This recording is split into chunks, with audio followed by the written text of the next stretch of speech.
it was much more concerned with the issue of, let's say, our own formation of the heart and mind, because when we are together with the people, when we serve people, when we do the ministry for the refugees, so it also requires their kind of the certain conversion. I don't know, it's the certain education, also experience shared with the other people whom we did the same. And it was also a very important issue, let's say, to share later my experience with the other people in the CLC here in Latvia. That's kind of transmitting the experience, transmitting this spiritual formation, or giving evidence. It was a witness. It was a very important issue as a part of the project. Not only to be intellectually convinced, but also, let's say, to accept the people who are coming, who are arriving in Europe, that they are the brothers and the sisters, and they are the brothers and the sisters in Christ and God, and that definitely takes a certain formation. It takes a certain time for people to realize that um, we are not the heart of the world. Sometimes those people who are arriving in Europe, they maybe have much more to share with us than we can share with them.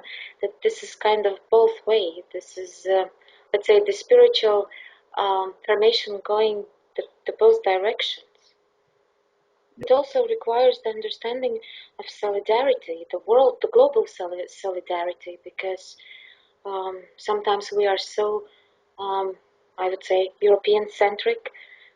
Sometimes I don't know one particular, like I'm very Latvian-centric, yeah, like for example, and our world starts and ends within the certain, I don't know, borders, within the certain territory, but the world is something more different. And so the crisis, the refugee crisis, shows in a certain way us that um, the borders disappear, and the cultures are getting closer to each other, not only, let's say, kind of politically or culturally, but even physically.